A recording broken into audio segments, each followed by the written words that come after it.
네, 안녕하세요. 이원재입니다. 11월 22일 금요일 이원재 끝내주는 경제 라이브 시작하겠습니다. 여러분들 비상금 쌈짓돈 있으세요? 어디 숨겨놓은 거 책 안에 있거나 뭐 이렇게 항아리 있거나 그런 거 있으세요?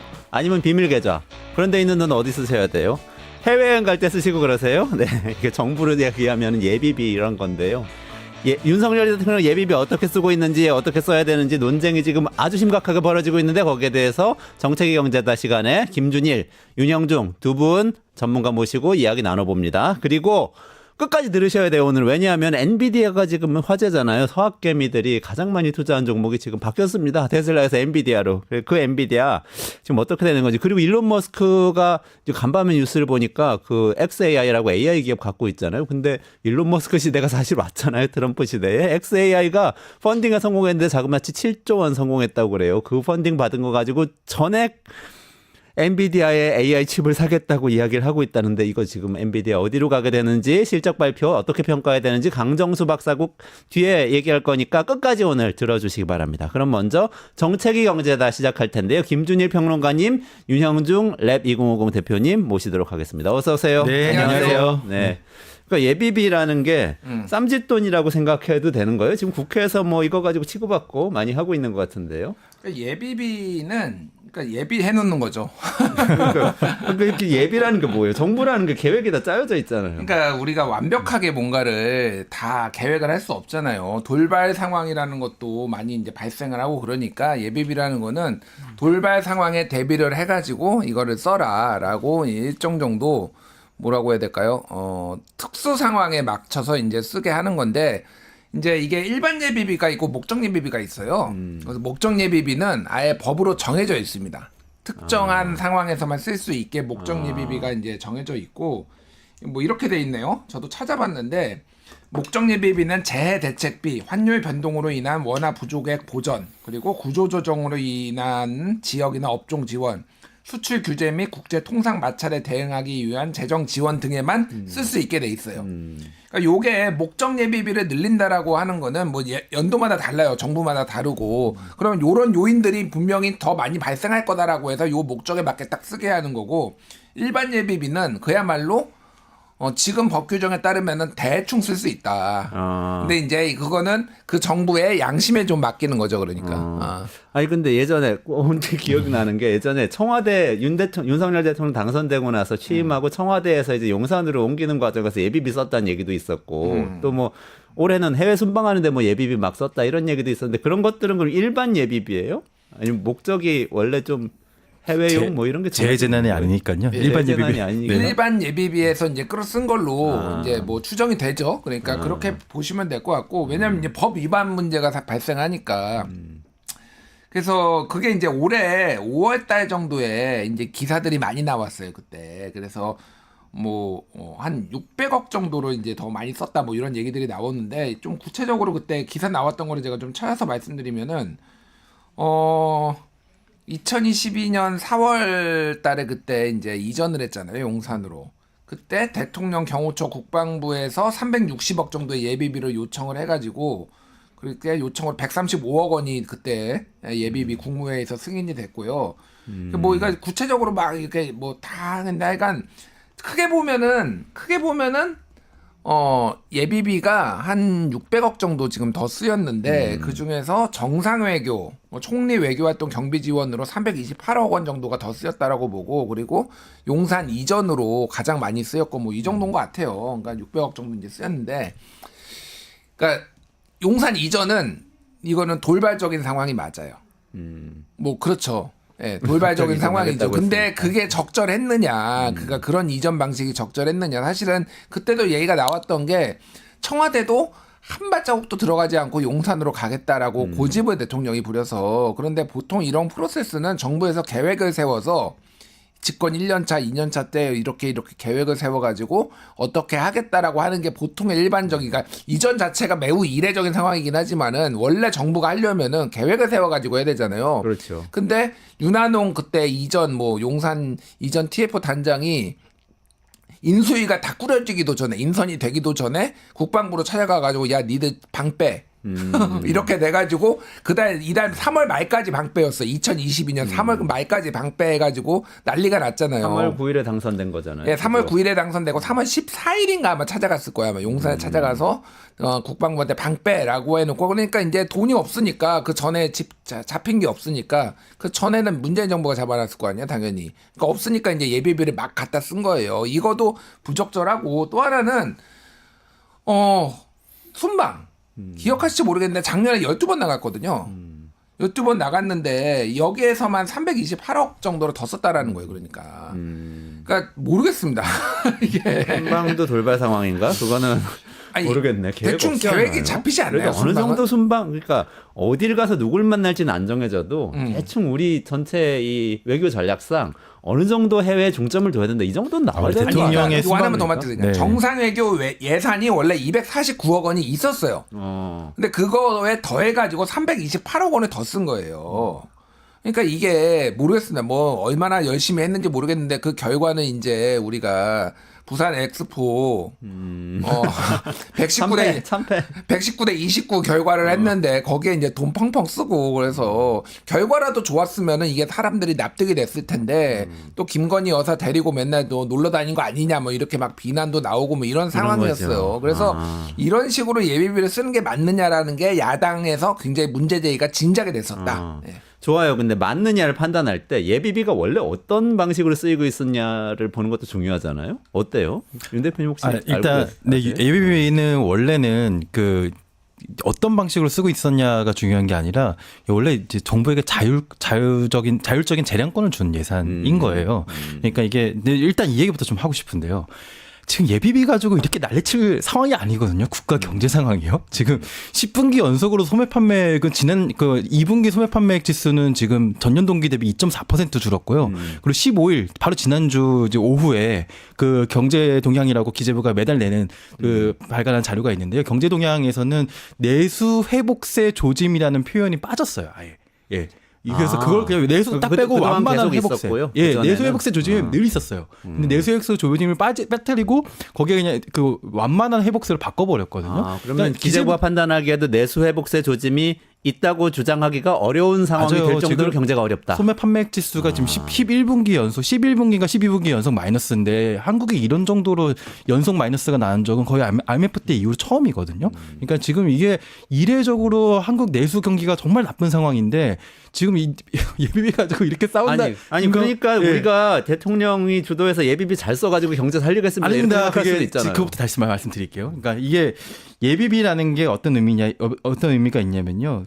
제가 이 방송 보면서 윤여준 장관님 방송 보면서 이런 의미도 있어. 이랄까 깜짝 놀란 것 중에 하나가 헌법에 행정부보다 입법부가 먼저 나오는 게 그게 이제 행정부는 어차피 입법부가 만들어놓은 법과 규칙에 따라서 운영을 하는 것이기 때문에 입법부가 더 헌법적으로 중요한 기관이라는 의미가 담긴 것이다라는 말씀을 듣고 그 헌법 만드신 분들이 그런 의미까지 담았나 이런 생각이 들었는데요. 일단 정부의 예산은 정부가 임의적으로 당연히 쓸 수 없습니다. 누가 정하냐? 국회가 정합니다. 물론 짜는 주체는 행정부가 짜지만 그걸 심의하고 의결하는 거는 국회거든요. 근데 그 국회가 의결할 시점에 정부가 그래도 이제 그 시점에 예상치 못한 일들이 발생할 수 있잖아요. 그래서 좀 재량권을 준 예산입니다. 재량권을 준 예산이 예비비고요. 근데 이 방송에도 자주 출연하시는 이상민 나라살림연구소 수석연구위원이 2023년도에 이런 말씀 많이 하고 다녔는데 전혀 알려지지가 않은 얘기 중에 하나가 내년도 정부 예산 보니까 정부가 제일 관심 갖는 거 두 가지다. 증액 규모가 제일 큰 게 딱 두 가지였거든요. 하나가 외교였고요. 하나가 예비비였어요. 예. 근데 그때보다 올해가 더 많이 늘었거든요. 예. 그러니까 예비비가요? 예. 그러니까 예비비를 이렇게 많이 늘린 게 어떤 의미가 있냐면요. 그러니까 재량적으로 갑자기 이제 늘어나야 할 상황에 보통 정부가 쓸 수 있는 방법은 두 가지입니다. 하나는 예비비를 쓰고요. 또 하나는 추경을 하는 거예요. 근데 이 정부는 극단적으로 추경을 반대하는 정권이잖아요. 특히 야당이 협조를 구한 일, 특히 야당이 굽히고 들어간 일을 더더욱이나 반대하는 그런 싫어하는 정권이잖아요. 그렇기 그러니까 때문에 예비비는 책정만 돼 있으면은 마음대로 재량권을 갖고 쓸 수 있고 네. 추경은 국회 동의를 다시 받아야 되니까 동의를 얻어야 그게 되죠. 어려우니까 그런 거구나. 그런데 그렇게 생각할 필요가 없는 게 지금 윤석열 정부 임기 내내 야당은 지금의 경제 상황이 어려울 때는 항상 추경을 같이 하자라는 입장을 가지고 있었어요. 그래서 지금 대통령이 이 예비비를 이렇게까지 고집하고 뭐 강조하고 하는 것은 혹시 여기에 용처를 또 그 국회 모르게 국민 모르게 좀 쓰려는 그런 의도가 있는 것이 아닌가 뭐 그런 생각이 듭니다. 아니 근데 2000년 뭐 2001년 2020년 2021년 요때 비해서는 예비비 준 거다 뭐 이렇게 정부에서는 얘기하기도 하는데. 그러니까 아까 말씀드렸듯이 목적 예비비하고 일반 예비비가 있잖아요. 2020년, 2021년, 2022년을 보면은 이때 무슨 상황이었나요? 코로나. 코로나 상황이었어요. 그래서 자, 일반 예비비는 2020년에 1조 4천억, 2021년에 1조 6천억, 2022년에 1조 8천억 이렇게 2천억 원씩 대략 늘었어요. 그리고 2023년에는 그때 정부가 긴축재정 얘기를 하면서 동결을 했어요. 2022년하고 똑같아요. 1조 8천억 이렇게 됐는데 이게 다시 이제 늘기 시작했고, 그러니까 전체적으로 보면 이렇게 보시면 됩니다. 그러니까 코로나 때문에 목적 예비비가 아까 재 상황 말씀드렸잖아요. 그것 때문에 이제 많이 잡은 건데, 자 올해 내년 이제 2025년 예산안이잖아요. 보시면은 여기 표에 보면은 2024년에 4조 2천억 원에서 4조 8천억 원이면은요 6천억 원이 늘은 거예요. 자, 최상목 부총리가 며칠 전에 이제 국회에 나와가지고 얘기를 했던 게. 지금 아까 말씀하셨다시피 윤영진 대표님 외교를 잘하기 위해서 그거 늘려놨다고 했잖아요. 예비비도 나와서 외교를 잘하기 위해서 예비비를 늘렸다라고 해요. 그렇게 그래요? 최상목 부총리가 얘기를 했어요. 하지만 예비비는 목적이 정해진 건 아니잖아요. 예, 뭐 그런데 어쨌든 이렇게 늘려 잡은 그렇게 게 자, 내년에 예산 총 지출 증가율이 3.2%예요. 아 전체. 예, 전체 예산에. 그러니까 지금 짠물로 지금 하고 있다. 그 전에는 2.8%. 그래서 역대 뭐 밑에서 한 4-5번째 안에 들은 지금 그 정도로 아주 긴축 재정이란 말이에요. 근데 4,200억에서 4조 2천억에서 4조 8천억, 6천억이 늘었다는 거는 증가율이 그러니까 그걸 몇 프로야? 그러면 한 15% 되는 거 아니에요? 15% 되는 거예요. 대략 뭐 저 계산 정확하게 안 되는데 이것만 이렇게 잔뜩 늘려는 거야. 이게 말이 되냐고 그러면 이것도 줄여서 한 3.2%만 늘려야지. 그리고 실제 재량 지출이라고 하잖아요. 고정으로 된 거 말고 정부가 쓸 수 있는 거 재량 지출은 0.8% 늘었습니다. 내년도 예산안이 1%도 안 돼요. 그러면 4조 2천억 원이 만약에 이게 예산이었으면은 예비비 예산이었으면은 내년도 예산은 1% 늘리면은요 4조 2,420억 정도 돼야 되는 거예요. 근데 이거를 6천억 원을 늘린다고 펑펑 막 갖다 쓰면서 그러니까 신뢰가 없는 거예요. 그러니까 이게 믿겠습니까? 이거 그리고 그 용산 이전하는 데다 쓰고 뭐 이거저거 다 퍼주는 데다 쓰니까 이게 사람들이 이제 국회 야당도 이거 못 믿겠다는 거죠. 그러니까. 아니 근데 최 부총리가 또 설명할 때는 이렇게 얘기하던데요. 이거는 워낙에 트럼프 시대도 오고 뭔가 불확실성이 커지니까 책정해 놓은 거고 나중에 안 쓰면 된다. 불용 처리하면 됩니다. 이렇게 얘기하던데 그 말은 아주 틀린 말인가요? 어떻게 보세요? 아니 근데 이렇게까지 늘릴 필요는 없죠. 예, 그 논리라면은 뭐 동결을 시키면 되죠. 예. 그리고 지금의 그 작년 책정된 수준도 결코 적은 금액이 아니었고 실제로 작년에 책정해서 올해 상당히 불용됐다고 하거든요. 근데 불용됐는데도 불구하고 내년에 또 많이 책정한 더 이상 10% 일반 예비비를 10% 늘렸는데요. 그렇게까지 늘릴 이유가 없다라고 좀 보여지고요. 지금 경제 상황이 어떤 상황이냐면 IMF가 엊그저께 내년도 한국 경제 성장률 전망을 0.3% 낮춘 2.2%를 전망했고 지금 모건 스탠리나 그 해외 기관들은 2% 미만으로 좀 예측하고 있거든요. 2% 미만이라는 숫자는 어떤 숫자냐면은 한국이 대체적으로 잠재 성장률을 한 2% 정도로 보거든요. 잠재 성장률이라는 거는 말 그대로 기초 체력에 의한 물가에 자극을 주지 않고 성장할 수 있는 성장률이잖아요. 근데 한국은 아마 내년도에 잠재 성장률만큼도 성장하지 못할 거라는 예측이 많이 나오고 있는 상황입니다. 이례적으로 IMF는 한국이 이런 상황인 이유가 수출은 괜찮은데 내수가 상당히 어렵기 때문이라고 얘기를 하고 있거든요. 그렇다면 정부가 뭐 민생회복지원금도 안 하겠다, 뭐도 안 하겠다. 지금 뭐 여러 가지 김건희 특검이나 뭐 여러 가지 사안들로 정말 정신은 없겠지만 그래도 한국 경제를 이런 식으로 내버려 두면서 무슨 대통령의 예산 자율권 위해서 예비비를 2.2조 원을 꼭 마련해야겠다. 약간 이런 거에 이상한 집착을 보이는 거예요. 오히려 올해 불용액을 자영업자한테 통 크게 쓰겠다. 차라리 그렇게 선언을 하시고 뭐 여러 가지 그 지금 야당이 요구하는 것들 중에 몇 가지들을 아니면 그 대안이라도 좀 진지하게 제시해 놓고서 얘기를 했으면 좋겠습니다. 그러니까요. 올해도 사실 건전재정 하겠다고 하면서 불용 처리를 사실상 독려를 한 걸로 그렇게 나타난 부분들이 많이 있잖아요. 그런데 이제 예비비를 이렇게 늘렸다는 거는 뭐 다른 영역에서 필요하다고 책정해 놓은 예산은 불용 처리하도록 막 아끼도록 하고 여기서는 또 더 많이 책정하고 이런 불균형이 있네요. 일단 예비비는 지금 야당이 절반으로 삭감했어요. 절반으로 이미 깎았나요? 그게 어떻게 그러니까 이거 최종적으로 지금 예결이 가 있죠. 예. 상임위 끝나고. 그러니까 최종적으로는 이제 딜이 들어가겠죠. 솔직히 이제 4조 8천억 원을 절반으로 깎았으니까 2조 4천억 원만 쓰라 이렇게 이제 깎아놓은 상황이고 여기에서 이제 국힘이 난리가 났죠. 정부 여당이 이제 난리가 났죠. 그러면서 이제 이재명 방탄을 위한 예산 처리다. 이게 조금 감정이 실렸다. 막 이런 식으로 이제 공격을 하고 있는데 어쨌든 이제 야당이 지금 이 다수당이니까 뭐 이런 상황이에요. 그래서 그거보다는 더 늘려주실 것 같기는 한데 지금 그래서 예비비를 둘러싼 이 치열한 신경전이 벌어지고 있고 그 뒤에 말씀드리겠지만 지금 주요 부처의 예산은 지금 엄청나게 야당이 칼질을 하고 있어요. 특히 특활비. 특활비들은 지금 거의 다 삭감하고 있습니다. 아, 가만. 여기서 좀 구분을 해봐야 되겠네. 예비비도 쌈짓돈이고 특활비도 쌈짓돈 같거든요. 그러니까 네. 특활비도 어쨌든 대통령 특활비면 대통령이 어딘가 본인의 활동에 이라고 하는 곳에 어디든지 쓸 수 있게 돼 있고 예비비도 좀 그런 것 같고 그런데 이거 구분해서 좀 설명을 해주시면 좋겠는데요. 네, 특수활동비는 쉽게 얘기하면 특수활동비가 맞는데 그 부처마다 특수활동비가 있어요. 그 모든 부처에 다 있는 건 아닌데 어쨌든 특수활동비가 필요한 데가 있잖아요. 예를 들면 검찰 같은 경우에는 수사에 이거를 다 처음부터 그러니까 수사가 늘어날 수도 있고 줄어날 수도 있고 그리고 수사를 진행함에 있어서 돌발 변수들이 있으니까 특수활동비를 써서 그거를 수사를 진행하는 게 일반적인 이제 관행이었단 말이에요. 근데 이게 이제 올해 저 국감하고 뭐 이거 뭐 예산 이제 심의 과정에서 보셨을지 모르겠는데 특활비를 엉망으로 써왔다라는 게 그동안 이제 야당의 어떤 국회 이제 질의 과정에서 계속 나오고 영수증을 안 내요. 특활비는 영수증 제출 원래 안 하나요? 아니요. 저도 그게 궁금했는데 이렇게 목적에 이제 쓰더라도 영수증은 남겨놔야 되는 거죠. 영수증을 남겨놔야 되는 건데 일부 이제 올해 초에 막 나왔는데 파리바게트에서 이제 검찰에서 생일 축하 케이크 사 먹었다 뭐 이런 것들 특활비로 막 나오고 아예 일부는 제출을 안 하고 막 버팅기고 있으니까 야 그래? 그러면서 일단은 대통령실 특활비도 82억 원 아까 전에 뭐 화면으로 나갔는데 전액 삭감. 전액 삭감 이렇게 나온 거고 그 외에 이제 검찰 특활비가 있고 이제 특경비라고 했어요. 이제 특정 업무 경비 뭐 이런 것도 있는데 이것도 이제 전액 삭감 이렇게 되는 거예요. 그러니까 법무부가 뒤늦게 지난해 한 달치 자료를 국회에 제출했다.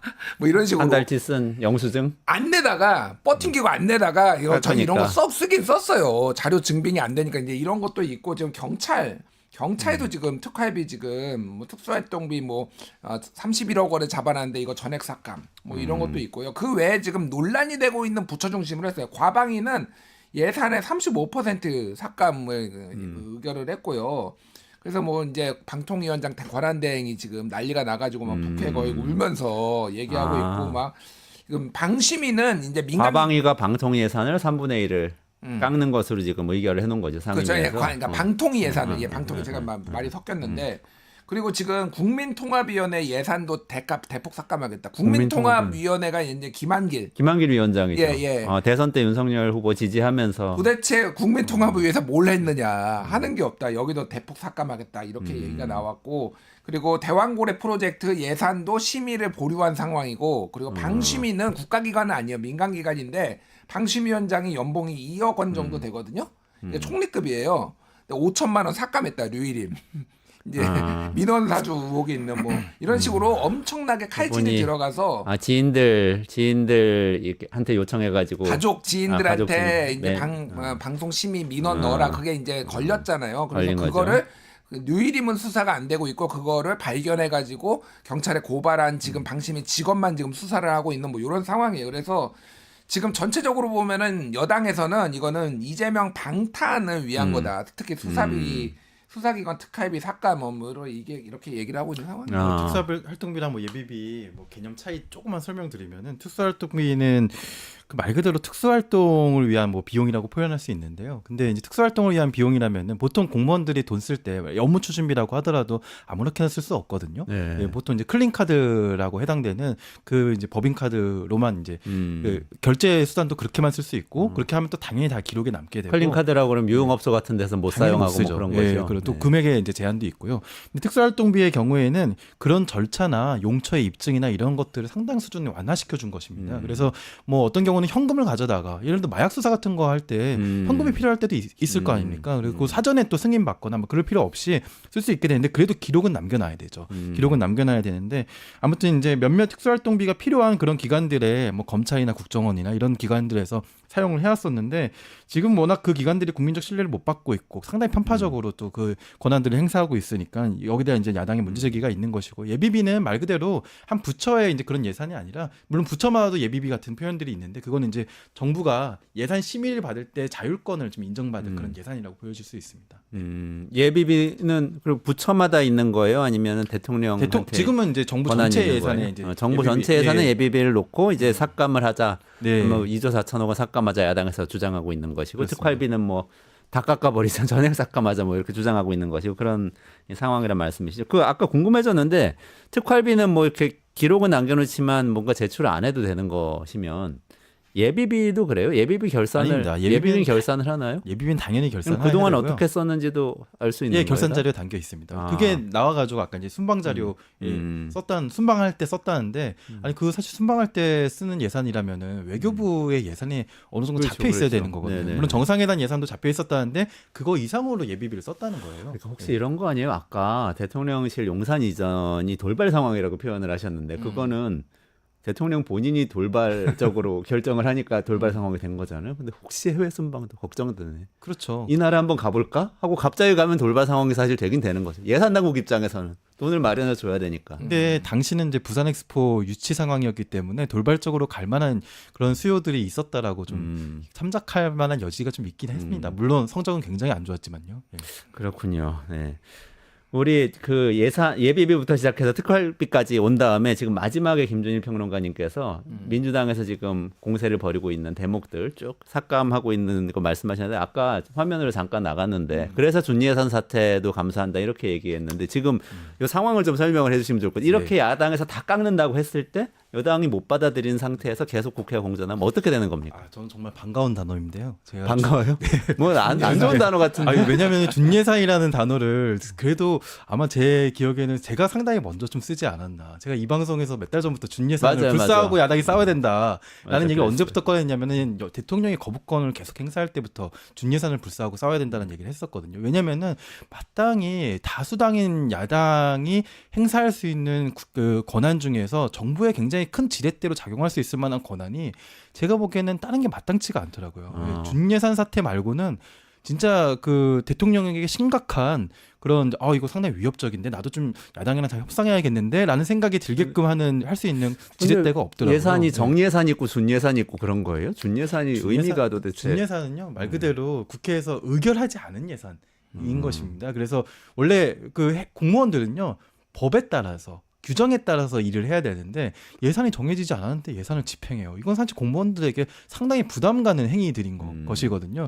정부로서도 준예산 상황이 벌어지게 되면은 이건 도대체 행정행위가 어떤 식으로 이루어지는지 굉장히 극심한 혼란에 빠질 수 있습니다. 근데 이게 저는 그 너무 극단적인 주장이라고 보여질 분들에 대해서 제가 나름대로 여러 가지 논리들을 마련했었는데 왜냐면은 준예산을 불사하고서도 싸워야 할 이유가 여러 가지가 있어요. 왜냐면은 정부가 국회 심의 의결 받은 예산대로 집행을 하지 않거든요. 이미 작년에 법적인 아무 근거 없이 뭐 지방교부금을 26조 안 준다든지 아니면 외국환 평형기금을 가져다 쓴다든지 막 법에 이거 가져가다 쓰면 안 주면 처벌한다. 그러니까 안 하면 처벌한다는 규정은 없거든요. 하지만 정부 국회법상 또 헌법상 심의 의결한다. 또 이제 국회법상 이런 그 의결한 대로 정부가 행사해야 된다. 이런 표현들이 있기 때문에 안 하면 사실 안 위반이긴 해왔으니까 하거든요. 그러면 국회도 네. 다음 예산 우리도 통과 안 시켜줄래? 이렇게 해도 되는 정당한 상황이다. 이런 최소한 얘기예요. 약속은 받아야죠. 이런 식으로 우리가 의결한 대로 집행하지 않을 경우에는 우리가 준예산이 나올 수 있으니까 너 다 내년에 확실히 이거 의결한 대로 집행할 거야? 할 거야? 안 할 거야라는 약속은 반드시 받아내요. 그럼 구체적으로 준예산 상황 되면 어떻게 돼요? 공무원 월급은 줄 수 있어요? 원래는 뭐 아니면 안 주게 뭐 되면요. 또 예를 들면 복지 예산 책정 안 되면 이렇게 복지 우리- 대상자들 돈 받을 수 있어요? 뭐 생계급여 그거를 뭐 하나하나 이런 이제 거. 따지기 시작하면은 또 안 주면 안 주는 대로 또 소송이 걸릴 수 있거든요. 그래서 지속적으로 행정이 또 유지돼야 되는 부분들도 있고, 저도 물론 당연히 준예산 상태가 안 되길 바라는데요. 근데 준예산 상태가 된다고 해서 뭐 정부가 올스톱 될지 안 될지는 그때의 행정 해석을 어떻게 하느냐에 달려 있을 것 같습니다. 그러니까 기본적으로는 근데 하던 일은 계속 할 수 있는데 새로 책정된 예산으로 하는 일은 못 하는 이런 상황인 거죠. 준예산이라는 건. 그렇지는 않습니다. 하던 일도요, 예산이 책정되지 않았으면은 사실 그 예산을 집행할 수가 없는 것이죠. 그러니까 예. 준예산이라는 게 준이 전년도에 준해서 집행할 수 있다라 해서 준예산이에요. 그러니까 매년 이제 기본적으로 굴러가야 되는 게 있잖아요. 그러면은 새로운 거를 집행하기는 어렵죠. 그 맞는 얘기예요. 그러니까 근데 전년도에 매년 하던 거 있잖아요. 그러니까 재량 지출이 있고 당연히 해야 되는 뭐 이제 그 부분이 있잖아요. 의무 지출이란 게 있잖아요. 그거 갑자기 예산안 확정 안 됐다고 뭐 돈 지출 안 되는 거 그런 것들은 이제 해야 되는 거죠. 그거는 이제 말하는 건데, 그러니까 준예산은 말씀하셨다시피 뭐 어쩔 수 없는 상황에서 미국도 막 그래서 그런 비슷한 일이 막 있었잖아요. 정부 셧다운 됐던 적 있죠. 정부 셧다운되고. 이거는 명분 싸움이 중요할 것 같아요. 그러니까 이제 언론에서 이제 준예산 왜 야당이 이렇게 발목 잡냐 이런 식으로 하는 게 많이, 왜냐하면 준예산이 없었으니까 우리나라에서 어떻게 해서든 12월 31일이라도 도장 찍었어요. 옛날에 날치기 통과라도 시켜가지고 막 날치기 하고 그랬죠. 통과라도 시키고, 그러니까 결국에 민주당이 만약에 준예산에 불사한다라고 하고 이게 진짜 가려고 하면은 명분이 굉장히 중요를 해요. 사실은 헌법에 국회는 감액을 할 수가 있지 증액을 할 수가 없어요. 예. 그리고 세비가 새로운 항목을 만들 수가 없습니다. 그러니까 예산을 심의해가지고 깎을고난만 있는데 일반적으로 딜이 들어가잖아요. 내가 이거 깎고 이거 늘리고 그 대신 이거는 받아주고 이런 거가 있는데, 지금 민주당에서 지금 하고 있는 게 사실은 증액도 하고 있어요. 지금 아 그래요? 증액을 하겠다. 총액증액은 안 되죠. 총액 증액이 아니라 사업별로. 이거를 깎은 대신 예를 그런 들면 거죠. 이재명표 사업은 우리가 증액을 하겠다라고 해서 들이밀었어요. 전 그거 하면 안 된다고 봅니다. 왜냐하면 권한에 없는 일을 하고 관행적으로 그렇게 해왔지만은, 그러면은 이게 준예산 사태를 가면은 민주당이 자기네 예산 유리한 예산 늘리려고 이렇게 국가 재정을 발목 잡는다라는 거예요. 법대로 하는 게 맞아요. 이거는 예산 늘리면 안 되고요. 국회가 아 거기 상충이 깎기만- 있네. 예. 두 가지 사이에. 그거는 좀 그 제가 한번 제대로 반박을 해야 될 것 같은데요. 두 분이 논쟁해 그 보시죠. 헌법상에 감액할 수 있고 증액할 수 없다라는 조항 때문에 야당이 늘리려고 하면 안 된다라는 거는 사실 예산이라는 거는 정치적 과정을 통해서 만들어지는 것이거든요. 하지만 기술적으로 이 행정을 집행하는 쪽에서 예산을 짜는 것이 정당하고, 국회가 예산을 사업들 하나하나 짜는 건 사실 거의 불가능에 가깝거든요. 그래서 심의하는 과정에서 이제 감액할 수 있는 권한을 준 것이지, 이거는 전 세계 어느 나라도 서로 심의하고 토론하고 정치적 과정을 통해서 예산이라는 건 늘어났다 줄어났다를 할 수 있는 것입니다. 아니 근데 그건 그래서 원론적인 거고, 예. 예를 들어서 지금 김준일 평론가님 말씀하신 거는 아니 지역화폐 예산 좀 받아라, 이거는 예비비는 깎고 이렇게 얘기를 했을 때, 그러다가 안 받았을 때 준예산 사태를 그럼 준예산으로 가자, 정부가 말을 안 들으니까 이렇게 국회가 얘기하면은 그게 명분이 국민들이 보기에 자기네 예산 안 받아주니까 지금 땡깡 부리네 이렇게 맞습니다. 된다는 거잖아요. 그 입장에는 제가 동의할게요. 그 입장에는, 그러니까 예를 들어서 민주당이 주장하는 예산을 안 받기 때문에 준예산 사태를 불사한다라고 주장하는 거에 상당히 명분이 약하죠. 하지만 제가 이제 준예산 사태를 불사하고서 싸워야 한다, 특히 처음 주장할 때 당시에는 오히려 예산 사업 간의 이견이 아니라 대통령의 이런 거의 반헌법적인 그 거부권 행사를 너무 지나치게 많이 하는 것에 대해서 전혀 자제하지 않잖아요. 그러니까 이런 거에 대해서 이제 문제를 삼은 것이고, 저는 지금 상황에서는 지금 경제 상황에 어려운 것에 대응하는 정부 예산을 좀 책정돼야 되지 않느냐. 그러니까 그리고 또 지금 예산에 이제 부수되는 세법 개정안에 있어서도 지금 상황에서까지 상증세 그 감액을 상속세 증여세를 갖다가 이제 깎아주면서 그 정부 예산을 운영해야 되느냐, 이런 부분에 있어서는 결기 있게 좀 싸워야 된다고 생각합니다. 싸워야 된다. 준예산 사태를 가겠다고 생각하고 가는 게 좋겠다. 또 김준일 평론가님. 아니 저는 가는 거를 반대하는 게 아니에요. 근데 이제 결국은 명분 싸움이 되잖아요. 근데 그거에 어떻게 이거를 명분 있게 준예산 사태까지 불사하면서 싸울 것인가에 대한 일종의 조언을 했다, 민주당한테. 늘리려고 하면 안 돼요. 그러니까 이거는 분명 그 프레임 안에 갇히게 돼 있습니다. 그러면. 아니 그 이재명표 사업을 늘리면 안 된다 뭐 이렇게 표현하셨는데, 이재명표 사업 안에도 그러니까 여당이 이재명표라고 찍는 것 안에도 상당히 민생 사업도 들어가 있거든요. 사실 지역화폐는 다 여당에서 지역구 의원들은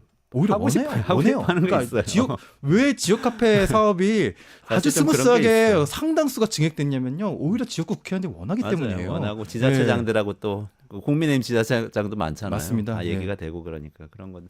잠깐 여기까지 이제 어떻게 해야 된다는 건 말씀하셨는데 어떻게 될 것 같으세요? 뭐 예산 정국 전망을 하고 그 다음에 아까 말씀하신 부수법안이나 상법 개정안 이야기로 좀 넘어가면 좋을 것 같아요. 이게 예전에 이제 국회 선진화법 그 국회법 개정하면서 우리가 예전에는요 예산안 심의가 11월 31일 그때 이제 막 그때 이루어지기도 하고 그랬었거든요. 그래서 밤에 막 그 자정 전에 이루어지느냐 안 이루어지느냐 막 준예산 사태가 진짜 일어나느냐 안 일어나느냐 막 이런 논의가 있었었는데 그래도 이제 12월 지금 법률적으로 11월 1일인가요 2일인가요 그때까지 이제 법정 시한대로 지켜야 된다라는 이제 것들이 상당히 지켜지고 있었는데요. 올해는 그래도 12월 2일은 넘길 것 같습니다. 12월 2일은 당연히 법정 시한 넘길 것 같고요. 하지만 이제 그 준예산 사태가 발생되는 12월 31일은 넘길 것 같진 않은데 그래도 만약 끝까지 갈등이 상당히 극심하면은 12월 31일 자정을 조금 넘어서 1월 1일이나 2일에 타결될 가능성도 약간은 있지 않나. 한 30분 예. 동안 준예산 하다가 예, 예. 타결 뭐 이럴 수 12월 2일을 넘길 가능성 99%.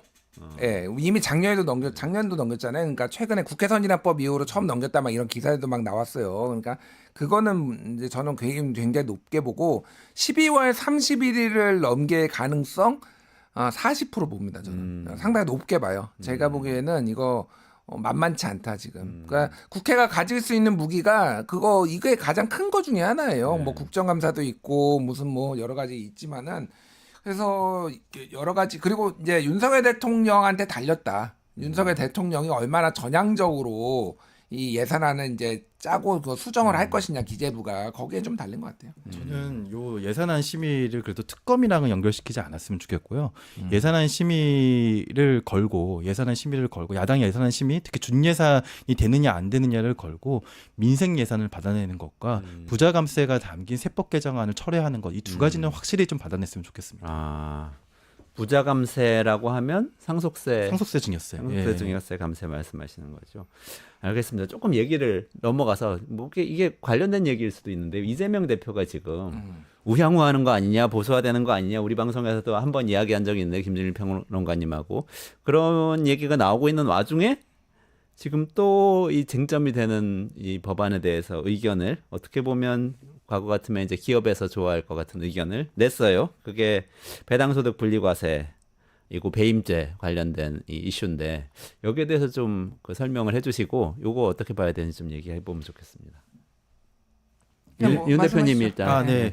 최근에 뭐 이재명 더불어민주당 대표가 그 배당소득 분리과세를 이제 논의할 필요가 있다라는 말씀도 하셨고 또 이제 방금 얘기했던 이제 배임죄 폐지에 대해서 충분히 이제 재계와도 또 만나면서 그 논의할 필요가 있다라고 이제 얘기를 했는데요. 저는 뭐 여기에 대해서 뭐 일각에서는 뭐 이제 민주당의 우향우의 일환이지 않느냐라고 이제 볼 수도 있는데 물론 볼 수도 있다라고 저는 표현을 하겠습니다. 하지만 그 한국의 지금 증시와 한국의 이제 그 자본시장의 상황을 보면은 이게 저는 바람직하다라고 얘기하기는 좀 어려울 것 같아요. 그러니까 모든 소득은 사실 이게 종합과세, 분리과세 굉장히 좀 어려운 용어기도 한데요. 그러니까 그거 개념을 좀 설명해 주시면 지금 바람직하지 않다는 게 뭐가 바람직하지 않은 건지 모르겠어요. 알겠습니다. 먼저 개념부터 말씀드리면요. 분리과세라는 거는 그 모든 소득을 한 주머니에 담아서 과세를 하는 걸 종합과세라고 표현을 하고요.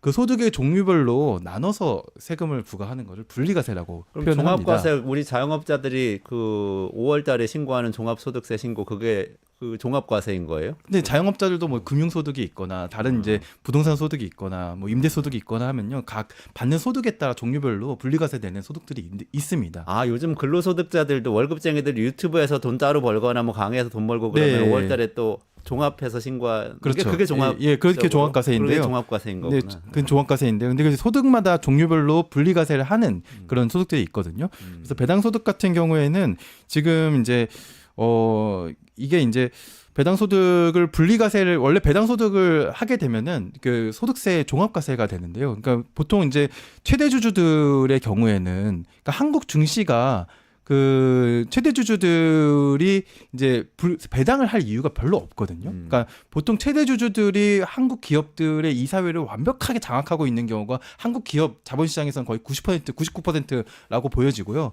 그러면 한국 최대 주주들의 결정에 따라서 한국의 배당 성향 같은 게 정해지게 되는데 한국의 최대 주주들은 이 배당을 하게 되는 동시에 바로 최고 세율에 적용받거든요. 지금 배당 소득은 종합과세 대상이에요. 그러면 배당 소득은 그럼 종합과세 내가 배당금 받아도 그거는 5월달에 똑같이 신고하는 그렇습니다. 거인 거죠. 예. 그러면은 분리과세하면은 세금이 줄어드나요? 당연히 줄어들게 되죠. 지금 그 금융소득에 뭐 분리과세를 하게 되면은 분리과세에 적용받는 세율과 종합과세를 적용받는 세율이 다르게 되는데 보통 최저대주들의 이제 적용받는 세율 구간은요. 최저대주들이 한 기업의 보통 상당 기업의 최저주들이 소득이 적지는 않을 거잖아요. 그래서 그러니까 보통 사람은 배당 소득 받아서 분리과세하면 조금 절약은 되지만 최대 주주들은 엄청나게 이제 배당을 그렇죠. 받 예. 막 몇백억 원 배당 받은 사람들은 분리할 때랑 다른 또 사업 소득 뭐 몇백억 원 두 개 합치면은 막 그게 엄청 차이가 나겠네요. 그런 이슈네요. 맞습니다. 지금. 네. 근데 그 아주- 분리과세 해주겠다. 예. 얘기잖아요. 그러니까 저는 뭐 이게 뭐 우클릭을 했다 이거에 대한 가치를 부여할 필요는 없어요. 우파에서 보면 좋아하는 거고 좌파에서 보면 마음에 안 들 그렇죠. 수도 있는 거니까 뭐 국가 필요한 차원에서 정책을 하는 보면은 거지. 예. 이거를 평가할 필요는 없다고 봅니다. 그게 뭐 배신이나 뭐 이게 뭐다 그런 게 아니라 그냥 이 내용을 봐야 되는데 진짜 무책임한 순서로 따지면은 윤석열, 그다음에 한동훈, 그다음에 이재명. 근데 셋 다 무책임하다 제가 보기에는. 배당 소득 분리과세도 무책임하다. 배당소득 분리과세 무책임한 게 이게 뭐냐면은 분리과세만 하는 게 아니라 정부안이 올해 이게 그러니까 한 7월 정도에 나왔어요. 이거 이게 원래 안이. 윤석열 정부 아니에요. 원래. 윤석열 정부 안이 나온 거를 이제 이재명 민주당이 받느냐 안 받느냐인데 분리과세를 하면서 이거를 또 세율도 낮춰주는 거예요. 지금 그것까지 될지 안 될지 모르겠는데 2천만 원 이하의 원천 징세 세율을 14%인데 이거를 9%로 낮추고요. 2천만 원 초과 최고 세율을 45%에서 25%로 낮춘다고 합니다. 이게 정부 아니에요. 최근에 기재부는 아직 뭐 그 세율에 대해서는 결정된 바 아니 없다. 기사가 다 예. 나왔으니까 그때. 예, 기사는 그때 나왔다. 기사가 다 아. 7월 달에 나왔어요. 그러니까 이게 분리과세를 함으로 인해서 말씀하셨다시피 돈을 이제 특히 이제 부자들이 덜 내고 자 보십시오. 배당을 하는 주식을 누가 많이 가지고 있나요? 배당을 하게 되면은 주식을 누가 많이 가지고 있죠? 주식이야 대주주들이 많이 갖고 대주주들이 있겠죠. 많이 개미들이 네, 가지고 있어봤자 네, 2천만 개미들은 원까지 배당을 받을 수가 있나요? 배당을? 2천만 원 배당 받으려면은 막 그거는 개미가 아니에요. 수억 대를 최소한 갖고 수억 있어야 대를 되는데. 가지고 있는 사람이 그거니까 개미가 아닙니다. 솔직히 그건 슈퍼 개미라고 보통 부르잖아요. 근데 그거를 분리과세 해주는 것도 그건데 최고 세율까지 지금 낮추는 것까지 지금 정부가 추진을 한다라는 거. 이재명이 받을지는 모르겠지만은 올해 29조 6천억 원 지금 세수 펑크 났고 작년에도 56조 펑크 났어요. 소는 누가 키웁니까 그러면 이거 다 깎아주면은. 그렇게 보기엔 좀 어려운 사안이고요. 예. 말씀하시죠. 세게 제가- 얘기하세요. 제가- 소는 누가 키우냐고. 제가 팩트를 좀 돌려서 잘못 얘기하지 얘기한 말고 팩트 세게. 잘못 얘기한 게 있는데 그것부터 정정하고요. 배당 소득은 지금 2천만 원 이하는 14%로 분리과세를 하고 있고 2천만 원 이상만 종합과세를 하고 있는데요. 근데 지금 이제 그 정부 안은 그리고 야당이 고려하고 있는 안은 그 조금 더 그 금액에 상관없이 분리과세를 해주자라는 이제 얘기들을 하고 있거나 아니면 2천만 원 이하에는 정말 싸게 해주고 2천만 원 이상에도 좀 많이 그 할인해 주는데 종합과세는 하지 않는 방식 이런 것들을 고민하고 있는 것입니다. 일단 소를 누가 키우냐 이거까지 감세를 해주며 이렇게 말씀하시는데 지금 배당 소득을 과연 분리과세를 해준다고 해서 배당 소득 세수액의 차이가 있을까요? 오히려 줄어들까요? 저는 오히려 늘어날 거라고 좀 보거든요. 오히려 증세안이 될 수도 있는 겁니다. 왜냐면은 지금 사실 제가 아까 바람직하지 않다라고 얘기한 거는 원래 조세의 원칙상 우리가 조세의 가장 중요한 원칙은 이거잖아요. 그 소득이 있는 곳에 세금이다. 그렇죠. 네네. 근데 그렇게 알려지지 않았지만 또 중요한 원칙 중에 하나는 소득의 종류별로 차별하지 않아야 된다라는 것도 조세의 되게 중요한 원칙이고. 그건 그렇죠. 예, 맞아. 그러니까 왜 금융소득이랑 뭐 근로소득이랑 왜 차별해? 뭐 상식적으로 그렇죠. 상식적으로. 심지어 뭐 비슷한 성격의 소득이면 더더군다나 차별하면 안 되는 이제 그걸 조세의 중립성이라고 표현을 하는데요. 아무튼 조세의 원칙에는 부합하는 건 아니에요. 근데 한국의 자본시장이 얼마나 독특하냐면은 이게 예를 들면 이런 겁니다. 그 최대주주들이 왜 그렇다면 배당을 꺼려야 할까요? 아까 말씀하신 대로 최대주주들은 배당을 받게 되면은 2천만 원이 아니라 수십억이 들어올 수도 있는데 그럼에도 불구하고 왜 배당을 꺼릴까요? 세금 많이 내야 되니까. 그래서 그런 그것보다 거예요. 더 중요한 이유가 있습니다. 배당을 받지 않고 기업에서 돈을 가지고 갈 수 있는 여러 가지 루트의 방법들이 최대 주주들한테는 있기 때문입니다. 아, 그렇죠. 네. 그렇죠. 맞아. 자기 월급 올려도 되고 뭐 예, 그렇습니다. 법인카드 팡팡 써도 되고 여러 가지 효성 방법이 그룹이나 있겠죠. 이런 그룹들은 뭐 계열사의 모든 데다가 다 이사를 올려놓고 급여를 많이 가져가거나 업무 추진비를 많이 가져가는 방식으로 쓰기도 하고 뭐 우리나라 재벌들이 쓰는 이제 천태만상의 행태들을 보면은 기업의 장악력을 기반으로 해가지고 사실 거기서 돈을 많이 가져갈 수 있는 근데 방법들을 그거하고 많이 쓰고 지금 있잖아요. 배당소득 분류과세가 어떻게 연결이 돼요? 우리나라의 자본시장에는 철저한 불신이 있는 거예요. 그래서 예를 들어서 어떤 기업이 그 자회사를 갖고 있는데 자회사가 정말 장사가 잘 돼요. 그럼 자회사가 장사가 잘 되면 당연히 그 기업의 주식이 올라야 되잖아요. 근데 우리나라 자본시장에서는 주식이 안 올라요. 이미 주주들도 알고 있어요. 이미 자회사가 장사가 잘 되고 있는데 이거 언제 쪼개고 빼고 쪼개고 대주주가 합치고 빼먹을 것이다라는 어. 불신들이 있는 거거든요. 근데 배당소득 분류과세하면 그 불신이 없어지나요? 아니요. 아까 그 저희가 이제 그래도 뭔가 인센티브 구조를 바꾸게 되면은 그러니까 대표적인 예가 이번에 삼성전자가 자사주 소각을 한 것인데요. 맞아요. 10조 원 예, 했죠. 이거 참 하겠다고 발표했죠. 정말 어이없는 뒤통수 완전 맞는 일이었잖아요. 그러니까 이미 그 저녁에 발표했는데 낮부터 막 주가가 엄청 오르기 맞아, 시작하고. 맞아. 근데 사실 그거 왜 했는지 잘 생각해 볼 필요가 있습니다. 왜 했냐면은 물론 여러 가지 이유가 있겠죠. 주가가 떨어진 게 이제 올려야겠다는 생각도 있었는데 근데 지금 이 홍라의 여사 이재용 일가가 가진 그 지분 중에서 주식 담보 내출에 담보 잡힌 그 이제 지분 가치액이 2조 5천억 정도 되거든요. 네네네. 근데 이것의 담보 가치액은 보통 이런 계약을 맺어 놓습니다. 어떤 특정 가격 이하로 떨어질 때는 반대 매수에 들어가게끔. 마진콜. 네, 마진콜. 반대 매매에 들어가게끔 마진콜 이제 계약을- 들어올까봐. 네, 근데 삼성전자가 4만 원대는 아주 이례적인 일이고 혹시 반대 매매 때문에 이렇게 한 거 아니야?라는 그런 얘기가 그 의혹들이 아, 나왔었거든요. 그러니까 재벌들이 자기 이익에 그 영향을 미치는 이제 의사결정들은 하거든요. 그래서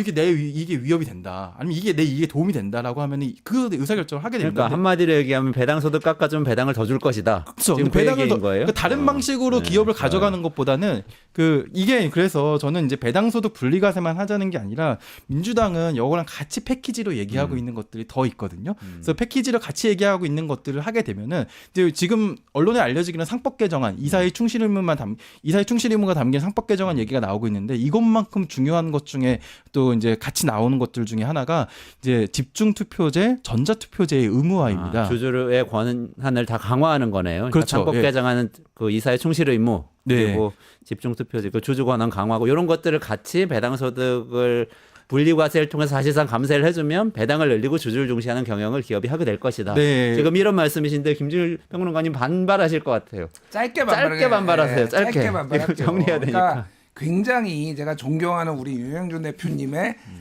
아니하고 나이브한 생각이다 이렇게 말씀드릴게요. 이게 배당소득에 분리과세 하면은 갑자기 그런 꼼수들이 막 이렇게 쓸 수 있는 꼼수들이 이렇게 많은데 어이구 이제 그러면 배당을 통해서 우리가 이거를 내 주주 가치를 실현해야 되겠구만. 재벌이 그런다고요? 그러니까 이거는 그냥 논리적으로 형식 구조는 그렇게 돼 보일 수 있지만은 재벌들이 이 방법 쓸 수 있으면은 굳이 뭐하러 배당을 합니까? 그러니까 저는 배당을 안 하는 거 맞아요. 우리나라가 배당이 낮은 거는 많은데 그게 그러니까 전반적으로 이 주식 시장의 문제점으로 봐야지 이거를 배당 소득에 대한 분리과세 합산과세 때문에 이 일이 발생했다라고 보는 거는 이거 아주 이상한 접근 방식입니다. 결국은 어쨌든 감세잖아요. 뭐가 됐든. 감세다. 예. 감세는 무책임하다. 그러니까 이게 딱 논리의 핵심이신 것 같아요. 예, 가상화폐 이거 투자 현재로서. 뭐 이거 소득도 지금 유예 이거 아예 폐지하자고 지금 가상화폐 지금 예. 어떻게 됐죠? 민주당 입장 나왔어요. 민주당 입장은 5천만 원까지 공제를 해주자라는 현행 250만 원을 현행이 아니라 이제 조만간 시행되는 거를 250만 원을 5천만 원까지 올리겠다라고 하는데 그러니까 비트코인 내가 사가지고 팔았는데 5천만 원을 남겼어. 그럼 그 다음부터는 세금을 내야 되지만 5천만 원까지는 봐줄게 이거예요. 그렇습니다. 나라가 거덜나든 말든 다 똑같이 아니 그래도 이제 뭐 XX 무책임하다 제가 이 얘기를 안 할 수가 없어요. 아니, 잠깐 이렇게 사놨다가 100만 원 오른 사람 많잖아요. 지금 너무 많이 올라가지고 그거는 내지 마라 이런 거 아니에요? 그거는 지금 그 박근혜 정부 때를 생각하면 참 안타까운 생각이 들어요. 박근혜 정부 때 사내유보금 논란이 있어가지고 기업소득 환류세제라는 게 한시적으로 최경환 장관이 당시 장관이 도입했었는데 그게 어떤 내용이냐면은 기업의 사내유보금 있으면 세금 때리는 정책이었거든요. 그 얘기인즉슨 쌓아두지 말고 임금이나 배당 많이 하라는 거예요. 그렇게 하면 세금을 안 낼 수 있다. 근데 지금은 오히려 배당을 하면 세금을 깎아주는 상황이 좀 안타깝긴 한데요. 그래도 자본시장의 좀 건전화를 위해서 주고받는 게 있어야 되거든요. 네. 그래서 이 집중투표제 뭐 그 상법 개정 이런 것들을 다 하게 하려면은 그래도 어느 정도의 당근책은 필요하지 않나. 압박하면서 당근을 줘야 된다. 예. 이재명 대표의 이야기는 그렇게 이해할 수 있다. 김준일 평론가님은 재정적으로 무책임하다 이렇게 말씀 주셨고 여기까지 하고 요걸 여쭤보기만 하고 한 마디씩만 의견 듣고 다음번에 토론해 보면 좋겠는 게 사실 배임죄거든요. 배임죄는 어떻게 보세요? 이재명 민주당 대표는 배임 상법 개정하고 연결된 것 같기도 해요. 근데 이게 배임죄는 없애는 방향이나 완화하는 방향으로 좀 할 수 있지 않겠냐는 화두를 좀 꺼냈는데 어떻게 봐야 됩니까? 뭐 배임죄 완화 저는 검토해 볼 수 있다고 봐요. 그런데 이제 어디까지 완화를 할 것인가. 그러니까 지금 상법 개정안의 반대급부잖아요. 그러니까 회사 이익이 아니라 회사와 주주의 이익을 위해서 이 사는 일해야 된다라고 하니까 그러면은 좀만 주주의 이익에 반하는 거 있으면 소액 주주들이 소송 다 걸 테고 그럼 맨날 이게 기업이 안 돌아간다라는 게 기업의 주장이니까 그런 부분들을 조금 요건들 조금 세세하게 할 필요는 있을 거야. 너무 소송이 남발되는 게 재계가 워낙 하니까. 근데 우리가 그러면 어디까지 배임죄를 이재용 삼성전자 당시 옛날에 부회장이 예를 들면 삼성물산하고 제일모직 뭐 합병하면서 뭐 이런 배임죄까지 우리가 다 봐줘야 되나? 그러니까 재계가 요구하는 거는 굉장히 허들이 그러니까 굉장히 높거든요, 수위가. 이거는 논의를 해볼 수는 있지만은 그 딜이 너무 세게 들어가면 안 된다. 그러면 안 하는 일만 못하다고 생각해요. 그럼 오히려 재벌들 막 지금도 하는 수법들 많다라고 아까 말씀하셨잖아요. 날개 달아주는 거예요. 그러면은 오히려 더 나쁜 짓 많이 할 수 있게 만들어줄 수도 있다. 근데 이제 뭔가 이제 어떤 제도의 변경을 논의할 때는 대체할 수 있는 수단이 있는가를 따져야 되는데요. 이미 배임죄의 경우에는 이게 형사상 처벌하는 것이거든요. 그런데 회사에 손해를 끼치면은 충분히 민사상으로도 소송을 제기하고 민사상으로 소송을 제기해가지고 문제를 바로잡고 또 회복할 수 있는 방법들이 없는 건 아닙니다. 그래서 또 이제 다른 나라의 상황이 봤을 때도 한국에 과연 이제 뭐 수사기관이나 이런 사법기관들이 좀 정당하게 좀 행사되고 있는가 이런 문제까지 같이 담긴 것으로 좀 보입니다. 아, 그렇군요. 알겠습니다. 시간이 오버해가지고 마무리해야 되는데 오늘 제가 느낀 거는 일단 앞부분의 그 무책임한 예비비 사용에 대한 견제 요거 두 분 의견이 일치하셨는데 뒤쪽에 이재명 민주당 대표의 배임죄나 이 배당소득 관련된 세제에 관한 완화된 입장 이렇게 표현할게요. 그럼 우양화 아니라고 그런 완화된 입장에 대해서는 생각보다 이해를 많이 하시네요. 두 분 다. 저는 두 분의 평소 스탠스를 봤을 때 엄청 비판할 줄 알았는데 세상이 좀 바뀐 거 아닌가? 이런 생각도 좀 들고. 내가 윤영중보다 더 좌판 것 같아. 지금 그러니까 지금 그렇게 좀 변한 것 같아요. 증시가 너무 어렵습니다. 근데 윤 대표님이 조금 이해를 더 많이 하시는 것 같고 제가 원래 위험했나요? 거진보적이었던 네. 것 같은데. 시장주의자입니다. 이재명의 스탠스에 너무 맞춰가는 거 아니야? 시장주의자입니다. 윤영중 대표? 네, 어제 한번 한국 증시를 생각해서 제가 이러는 거예요. 한국 증시를 생각하시는 마음이 이재명 대표도 지수 비슷한 것 같은데. ETF 그 정치 다 사야 된다고 생각해요. 알겠습니다. 다음번에 제기하신 재정 책임성도 충분히 토론할 수 있도록 그렇게 하겠습니다. 조금만 기다리시면 강정수 박사하고 AI 시대 진행합니다. 엔비디아 어떻게 되고 있는지 지금 오락가락하는 것 같아요. 일론 머스크가 AI 칩을 엄청나게 사들이겠다는 얘기도 어떻게 되는 건지 잘 짚어보도록 하겠습니다. 윤영중 랩 2050 대표님, 김준일 평론가님 여기서 인사드리고 보내드리겠습니다. 고맙습니다. 감사합니다. 감사합니다.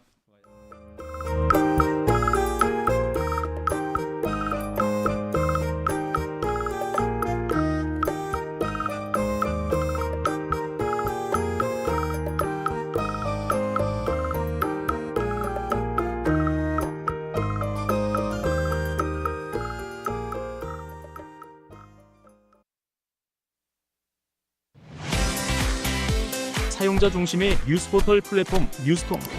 자신만의 가치와 색이 담긴 글을 작성하고 가치를 인정받으세요. 사용자 중심의 뉴스포털 플랫폼 뉴스통에서 뉴스북 뉴스라인의 필진이 되어보세요. 자유롭게 생각을 표현하세요. 작성 키워드를 지급해드립니다. 내가 작성한 글이 언론사 기사처럼 뉴스포털에도 노출. 초창기 활동 지원금까지. 지금 바로 뉴스통의 필진이 되어보세요. 당신의 이야기가 세상을 움직입니다.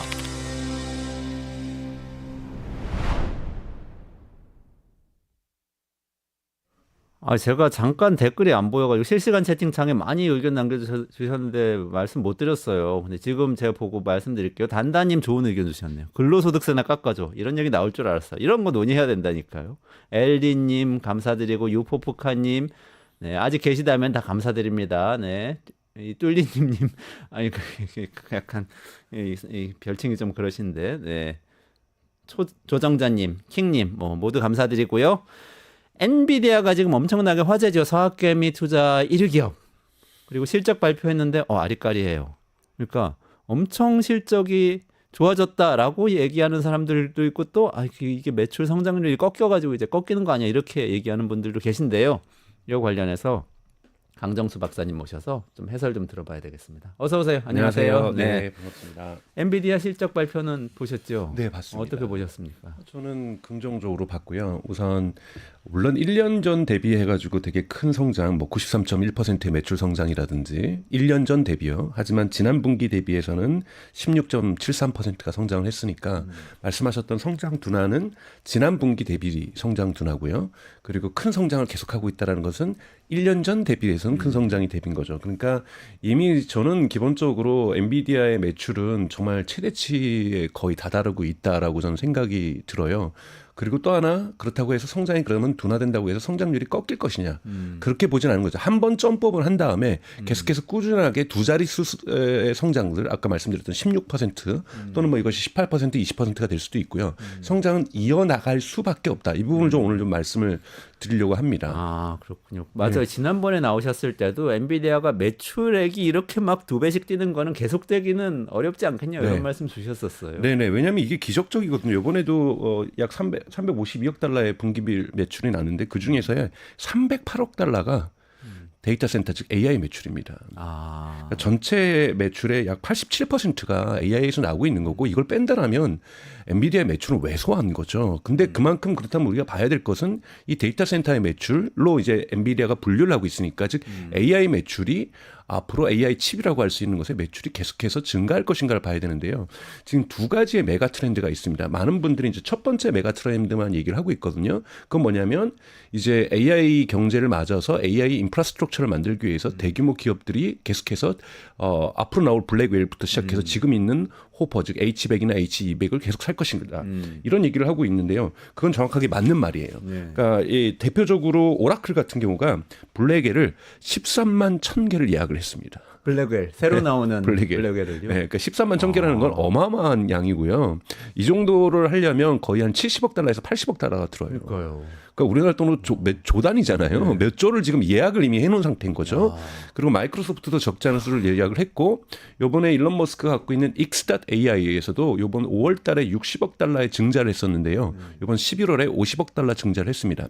그때 60억 달러 증자를 해서 H200을 갖다가 10만 개를 샀었어요. 60억 증자면 그거 한 8조 되는 거죠. 네, 그걸 해서 그걸 대부분 H200을 사는데 10만 개 사는데 썼고요. 그다음에 요번에도 50억 달러를 증자해서 각각 H100 5만 개, H200 5만 개 등 한 10만 개 또 H칩을 사겠다. 엔비디아 거를. 이렇게 10만 개씩 사주는 기업들이 증자해서 들어오고 있다라는 거죠. 그리고 이것은 뭐냐면 첫 번째가 메가 트렌드 AI 인프라스트럭처에 대해서는 아직 끝나지 않았다. 마이크로소프트는 구글이든 아마존이든 메타 또한 계속해서 이 시설을 확대하고 있고 이제 오라클도 10만 개를 들어오고 있고 이미 X.AI 일론 머스크 X.AI도 5월 달에 10만 개 있는데 또 10만 개를 예약하고 있다. 이런 식으로 해서 기존 업체들의 AI 인프라스트럭처 투자는 멈추지 않고 있다. 여기에 중동에서의 투자라든지 유럽에서의 투자라든지 또 아시아 국가들 한국을 포함한 국가들의 투자들도 계속해서 기다리고 여치고 있기 때문에 이 부분들은 계속될 것이다. 근데 많은 방송에서 안 나오고 있는 부분이 뭐냐면 두 번째 메가 트렌드입니다. 기존에 있는 데이터 센터는 CPU 중심이었어요. 기존에 있는 데이터 센터 지금 한국에도 많이 있고 전 세계에 이미 있는 메가 트렌드 이 데이터 센터는 CPU 중심이었는데 이것을 엔비디아의 GPU 중심으로 재편이 들어가기 시작하고 있다는 거예요. 그러니까 신설되는 AI 인프라스트럭처에도 지금 엔비디아의 칩이 어마어마하게 들어가고 있는 거고요. 기존에 있었던 데이터 센터의 칩들을 업데이트를 하고 있는데 이때 인텔의 CPU를 버리고 엔비디아의 GPU로 갈아타기 시작하고 있다는 거죠. 그럼 이 두 가지만 합쳐도 어마어마한 수요가 창출되는 거고 앞으로 당분간 2, 3년 동안 수요가 공급을 초과할 수밖에 없는 구조적인 시장의 성격은 결정되어 있다. 그러네요. 기존에 있는 거 업데이트하는 건 또 생각을 못했네요. 그렇죠. 이 부분을 많은 분들이 이제 한국 방송들을 제가 살펴보니까 얘기를 안 하고 있는데 두 개의 메가 트렌드를 함께 보셔야 된다는 거에서 엔비디아의 수요는 엄청날 수밖에 없다. 그러니까 지금 근데 이제 문제가 또 두 가지가 있습니다. 메가 트렌드 두 개가 있다라면 문제가 두 가지가 있는데 문제 첫 번째 여러분 잘 아시는 것처럼 HBM 한국의 삼성이나 하려고 하고 있죠 열심히 또는 이미 하고 있는 SK나 이런 거기에다가 또 네트워크 솔루션 등 이 H100이나 H200 또는 블랙웰 GB200이라는 것은 대단히 이 복합적인 구성 요소를 가지고 있는데요. 이 서플라이 공급망이 병목 현상들이 자주 발생합니다.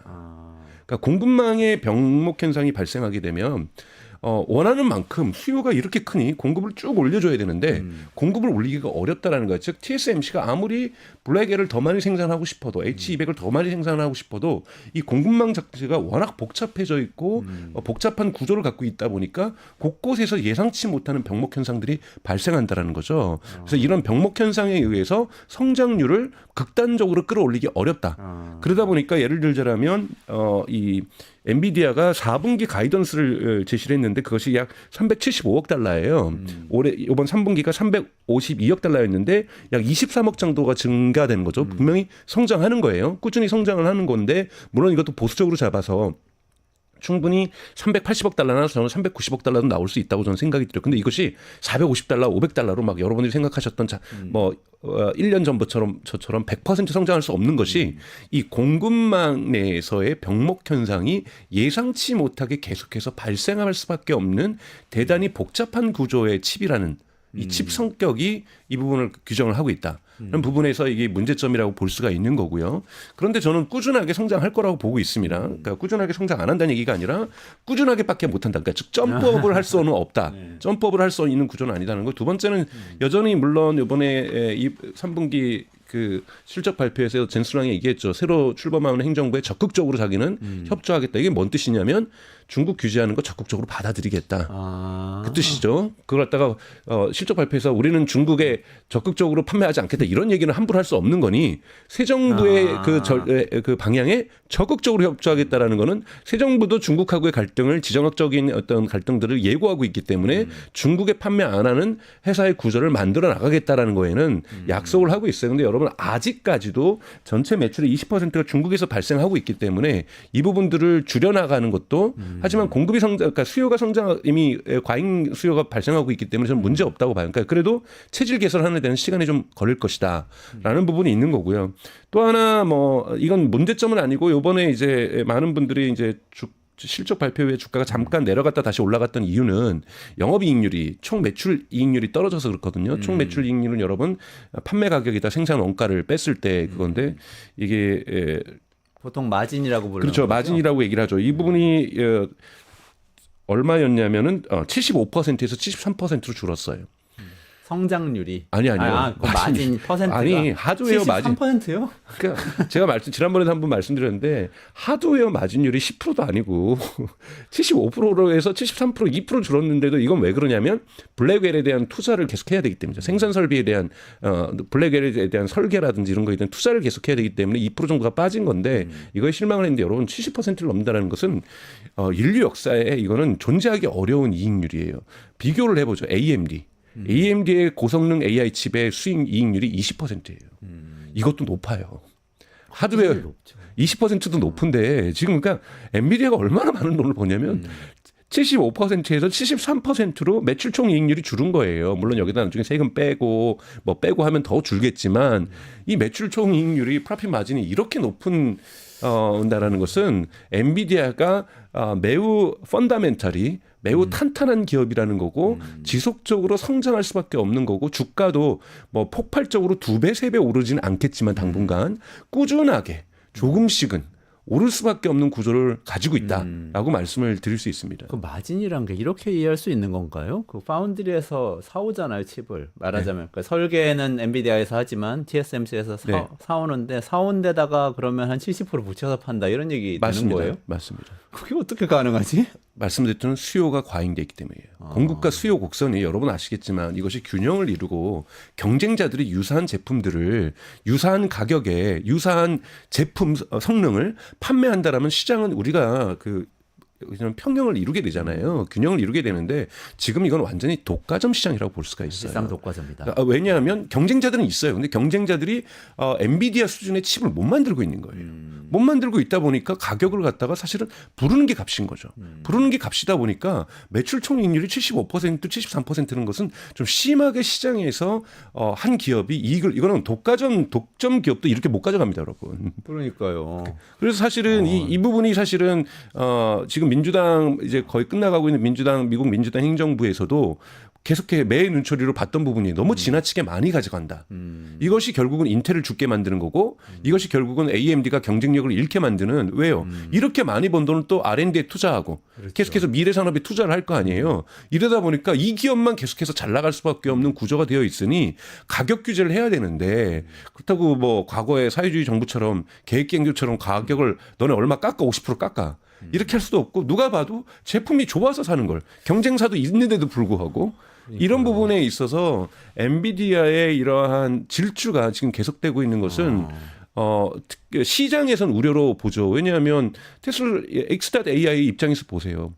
50억 밸류에이션으로 그러니까 50억을 지금 새롭게 라운딩을 해서 네, 펀드레이징을 했어요. 근데 이거 갖고 다 대신 저기 엔비디아 줘야 되는 거예요.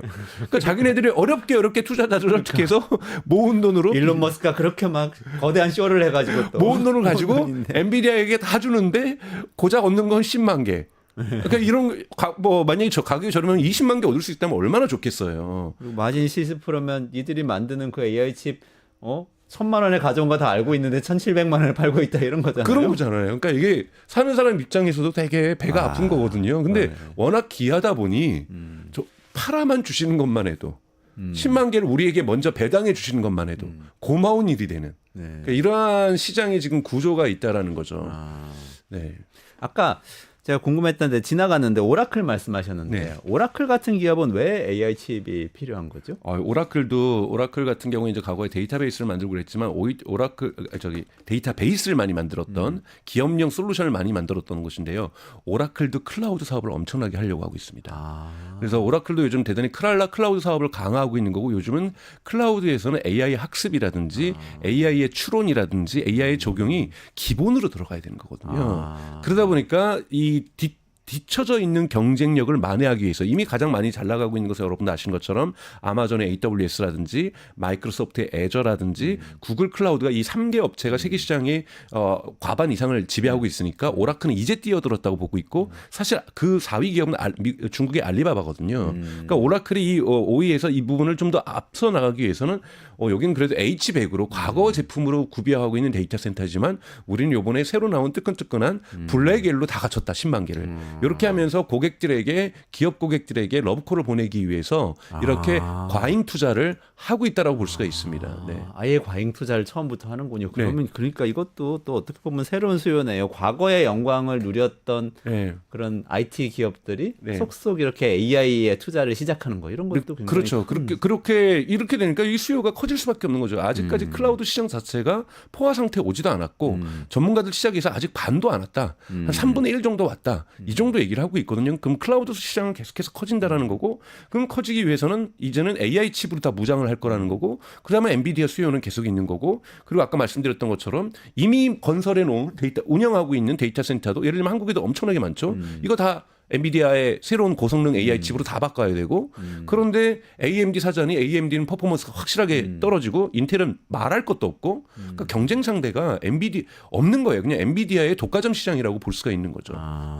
근데 사실 블랙웰 관련해서는 약간의 그 제대로 나올까 하는 의구심도 있고 그랬었는데 이번에 그 얘기도 했었죠. 이 얘기도 했었죠. 그러니까 뭐 과열이 발생하고 있다. 근데 그 과열이 발생하는 것이 GPU 자체가 아니다 보니까 이것이 거의 시스템 반도체라고 할 수가 있잖아요. 그러니까 대단히 큰 복합적인 성능들이 있다 보니까 여기에서 뭔가 과열이 발생하고 있다라는 거고 이 정도는 프로덕션 생산하는 과정에서 나타날 수 있는 충분히 예상했던 오류들이기 때문에 이미 이번 이제 3분기 때는 뭐 투자자들을 안심시켜 주려고 젠스랑이 그렇게 얘기했을 수도 있지만 대단히 이 생산은 완벽한 수준으로 풀 가동되고 있다. 이렇게 얘기를 하고 있어요. 그렇기 때문에서 이미 테스트 블랙웰은 생산이 돼서 마이크로소프트나 오라클에 지급이 됐다. 지급이 됐다고 해서 테스트용은. 네, 테스트에서 그러니까 이미 수율을 높여나가고 있는 단계라는 거고 이미 여기에 우리나라 SK 하이닉스 같은 경우에도 6세대 버전을 갖다가 HBM 6세대 버전을 납품하기 시작하고 있다라는 거고요. 이러면서 블랙엘의 수요가 커지고 이거 가격도 커지면 SK 하이닉스도 저는 동반해서 같이 성장할 수 있을 거라고 보고 있고요.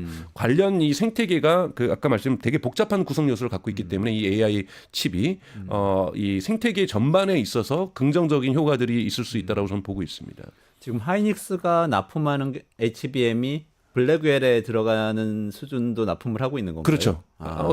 뭐 압도적이죠. 그러니까 지금 이제 5세대라고 해서 지금 H200이 들어가는 것도 지금 하이닉스가 납품을 하고 있는 거고 지금 이제 6세대 블랙웰에 들어가는 것도 지금 수량이 얼마 될지 모르지만 SK 하이닉스가 지금 납품을 하고 있는 거고 이것이 이제 SK 하이닉스의 주가의 고공행진을 계속해서 뒷받침해주고 있는 거고요. 삼성은 6개월 전에도 그렇고 지금도 그렇고 3개월 전에도 그렇고 지금도 그렇고 계속해서 품질 테스트 중이다. 그러니까 품질 테스트 중이라고 계속. 그래서 뭐 품질 테스트가 저는 이렇게 원래 걸리는 건지 관행인지 잘 모르겠고요. 그래서 삼성전자의 어떤 주가 회복이라는 건 저는 이제 뭐 자사주 매입도 있지만 궁극적으로 HBM 이 6세대 버전을 엔비디아에 납품할 수 있느냐 없느냐. 흔히 말해서 지금 퀄리티 뭐 품질 테스트 중이라는데 품질 테스트를 통과해서 수율이 좋게 거기도 영업이익률이 있어야 될 거 아니에요. 즉 그건 뭐냐면 수율이 좋아야 됩니다. 즉 뭐 1000개를 만들었는데 뭐 50%만 납품할 수 있고 50%를 버려야 된다. 이러면 납품을 해도 별로 좋지 않을 거고 지금 SK 같은 경우는 수율이 대단히 좋은 편이라는 평가를 받고 있거든요. 즉 SK 하이닉스 수준으로 첫 번째 그러니까 SK 하이닉스 수준이 아니라 첫 번째는 HBM 6세대를 블랙엘에 납품을 해야 된다는 삼성전자에게는 숙제가 있는 거고 납품을 하더라도 SK 하이닉스 정도의 수율을 만들어야 되는 두 번째 과제가 있는 거죠. 이 두 가지를 다 이룰 때만 삼성전자 같은 경우에는 뭐 주가 회복을 좀 기대해 볼 수 있는 뭐 그 수준이 아닐까 저는 생각을 하고 있습니다. 아, 그렇군요. 아까 처음에 그 조금 문제점으로 등장할 수 있는 것 두 가지를 짚어주셨었는데요. 그것도 한번 짚어보면 좋을 것 같아요. 공급망 병목 현상하고 중국과의 관계 이렇게 두 가지를 말씀하셨는데 공급망 병목 현상은 지금 뭐 이렇게 블랙웰 제때 맞춰서 출시한다 이렇게 얘기함으로써 좀 해소가 되는 건가요? 아니면은 그러니까 사실은 그러니까 엔비디아 측에서도 좀 더 많이 팔기를 원하겠죠. 이렇게 수요가 높으니. 우선 엔비디아는 수요가 높으니까 많이 팔기를 원하면서도 살짝 사실은 속도도 조절하겠죠. 그래야 높은 가격을 내니까요. 그래서 공급망 병목 현상 자체를 부정하지도 않는 거고 이걸 무조건 극복할 수 있는 것이 아닌 것이 이미 구조의 복잡성이 있어요. 예를 들자면 뭐 디테일하게 저도 뭐 과학자가 아니니까 뭐 일일이 여러분들에게 정확하게 설명할 수 없고 제가 일부 틀린 부분이 있을 수 있지만 이 웨이퍼라든지 실리콘이라든지 HBM을 만들 때도 검수 조처가 여러 단계 과거의 그 D램하고는 다른 검수 조처가 있거든요. 검사하고 품질이 제대로 돼 있는지 이런데 예를 들면 특화되어 있는 기업이 한미반도체라든지 이런 기업들이잖아요. 이런 기업들이 일을 더 몇 번을 더 해야 돼요.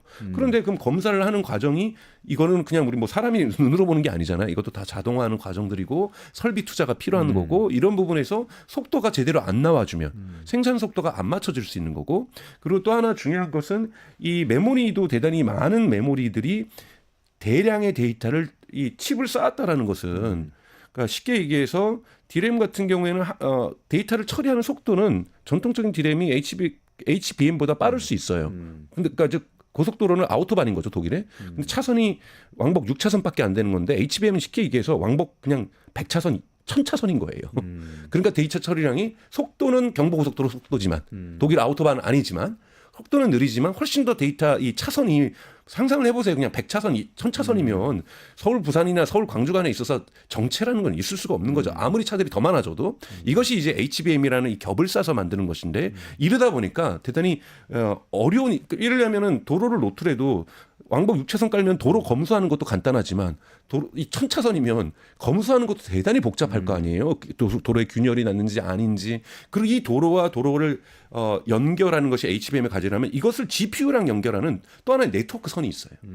요것도 엄청난 양이 한꺼번에 GPU에 들어가다 보니까 블랙엘에 그것도 블랙엘은 GPU가 여러 개가 있는 거죠. H100도 마찬가지지만 여기에 들어가는 네트워크 이 관계도 대단히 고성능을 요구하게 되고 여기에도 훨씬 더 많은 검수 조치가 들어가게 되는 거고 생산도 어렵고 이러다 보니까 예상치 못한 곳에서 병목 현상이 발생할 수 있다는 거죠. 아, 그러네요. 그 네. 병목 현상은 되게 구조적이라는 어쨌든 불확실성인데 네. 어떻게 보면 체계적인 불확실성이네요. 네, 네. 나타날 수밖에 없는 불확실성. 예, 나타날 수밖에 없는 거기 때문에 그래서 공급량을 한꺼번에 늘리기가 대단히 어렵다. 그러다 보니까 뭐 정확하게 차근차근 가는 거다. 경제학적으로 모노폴리가 아니라 모노프소니. 즉 공급자는 많이나 소비자들이 저기밖에 택할 수밖에 없는 고성능이지만 기다려야 되고 대기 수요가 발생하는 거고 또 미리 선불로 돈을 입금하고 돈이 물건 배달되면 바로 돈을 입금해가지고 엔비디아는 대단히 탄탄한 펀다멘탈 속에서 성장할 수밖에 없는 그리고 엔비디아의 주가 전체가 우리 한국의 코스닥보다 높잖아요. 하나의 일개 기업이 한국 전체 주식시장보다 그 큰 진짜 대단해요. 그러니까 대단히 엔비디아가 대단한 흔들리면 것 같아. 전 세계 경제가 흔들릴 수가 있는 상황까지 지금 규모가 커진 거거든요, 시총이.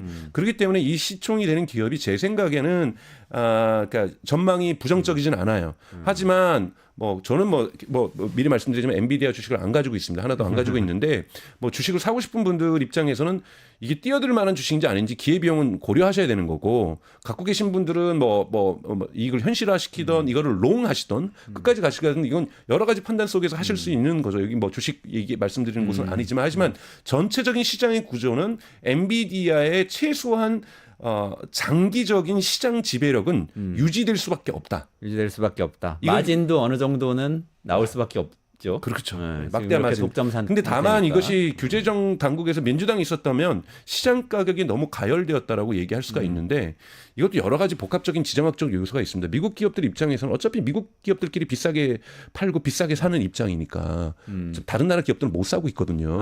그러다 보니까 이거를 굳이 가격을 규제해야 될 이유를 별로 못 느끼는 거예요. 아, 미국에서 돈 주고 사야 되는 기업들도 뭐 미국 구글이나 기업. 테슬라나 이런 네. 기업들도 이거를 좀 내려주세요라고 정부에 욕을 안 한다 이거죠. 그렇죠. 여기도 안 하고 정부 입장에서도 어차피 국내들 기업끼리인데 만약에 이거를 가격을 저렴하게 해서 해외 기업들도 많이 살 수 있도록 공급이 많아지고 있다. 이런 뭔가 더 골치 아픈 상황이 갈 수도 있는 거거든요. 왜냐하면 특히 민주당이 아니라 트럼프 행정부에서는 AI 지배력을 더욱더 강화하려고 하고 있기 때문에 엔비디아의 가격 높은 것이 별로 규제 당국의 눈에 가시가 될 수 없다라는 거예요. 그렇기 때문에 엔비디아는 탄탄한 수익률, 매출총 이익률을 유지할 가능성 또한 높다라고 저는 볼 수가 있습니다. 아, 그렇군요. 혹시 일론 머스크가 지금 정권 핵심에 들어간 셈이잖아요. 네네. 그리고 지난주에 AI 이 시대의 이 철학, 네네. 가속주의 네. 이거 굉장히 잘 설명해 주셨는데 네. 이렇게 좀 시대가 바뀌면서 뭔가 변화가 생길 가능성은 없어요? 저는 이런 변화들이 있을 거라고 봐요. 경제적으로 볼 때는 그러니까 정부 효율성위원회라는 것들이 하려고 하는 것을 그러니까 예산을 줄인다고 했잖아요. 예산을 줄이려고 했는데 예산을 줄이더라도 국방비 예산 한꺼번에 줄이기 어렵고요. 사회보장제도라든지 사실 의료비 이거 뭐 제한군인의 비용은 뭐 얼마 안 되는 거고 연방정부의 예산 중에서 가장 크게 많이 차지하는 부분인데요. 이거는 어떤 정부가 들어서도 쉽게 줄일 수가 없습니다. 왜냐하면 의료비를 확 삭감을 해버릴 경우에는 의료보험도 지금 제대로 안 된 미국에서 난리가 나는 거거든요. 그리고 사회보장비가 또 많은 나라도 아니에요. 근데 절대적인으로 나라가 크다 보니까 이 비율이 많은데 이걸 어떻게 줄이겠어요? 그럼 결국은 인건비를 줄일 수밖에 없는 건데 인건비를 줄이는 것도 단계적으로 줄일 수밖에 없다라는 거. 왜냐? 이거는 단기적으로는 경제 성장이 브레이크가 걸리는 일이잖아요. 이 부분도 대단히 트럼프 내에서 갈등을 하면서 하게 될 텐데 문제는 예산을 줄이냐가 아니라 어떻게 정부 조직을 개편할 것인가.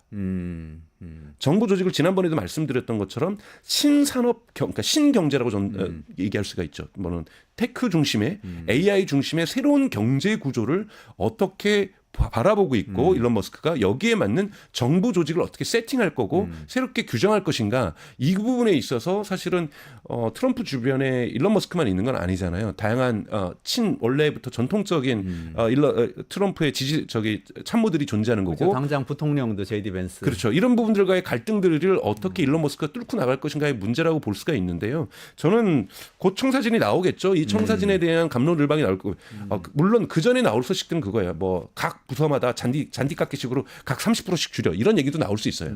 이런 거친 얘기도 나올 수 있지만 궁극에 가려고 하는 것은 정부 조직 전반적인 개편은 흔히 말하는 우리가 토대의 변화, 경제의 변화 속에서 나오고 있다. 이런 말씀을. 그렇게 가면서 경제 구조도 AI를 훨씬 더 가속화하는 방향으로 갈 수밖에 없습니다. 왜냐하면 바이든 행정부에서 AI 정부, 한국에서도 전 곧 할 거라고 보는데요. AI 정부라는 슬로건을 바이든 정부가 먼저 내걸었거든요. 그리고 이것에 맞는 연구들을 대단히 많이 진행했어요.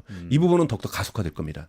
AI 정부를 통해서 정부의 효율성을 높이는 것, 이 부분이 지금 유럽에서도 지금 화두거든요. 독일도 연방 정부 차원에서는 안 하지만 주정부 두 개는 AI 정부를 슬로건으로 내걸었어요. 근데 그렇게 가면 결국에는 거기 필요한 AI 반도체는 수요가 늘어날 수밖에 없는 거고, 근데 가장 중요한 건 늘어날 일밖에 공무원들을 없네. 규모가 축소될 수 있다는 거죠. 그러니까 즉 AI에 의해서 특정 부분들을 해결해냄으로써 공무원들의 숫자를 줄인다든지, 가장 아예. 중요하긴 제가 그때도 말씀드렸던 것처럼 가장 밑에 7급, 8급, 9급 공무원을 줄인다기보다는 그러니까 이 중간의 의사결정 구조. 왜냐하면 팔란티어 같은 경우에서도 이 흔히 말하는 킬체인 군사 작전을 할 때 과거는 군사 작전 사령부에 우리 합참 이 사령부에 보면 사람들이 막 다 3, 40명 앉아가지고 이랬는데 앉아가지고 막 지도에서 막 그림 그리면서 그런데 이제 그게 두세 명으로 줄었잖아요. 어마어마하게 준 겁니다, 여러분.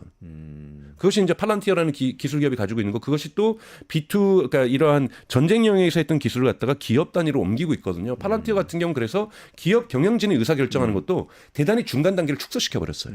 그러면 이 팔란티어 기술을 거칠게 얘기해서 정부에 그대로 적용을 한다. 그러면 국장, 실장들 필요 없는 거예요.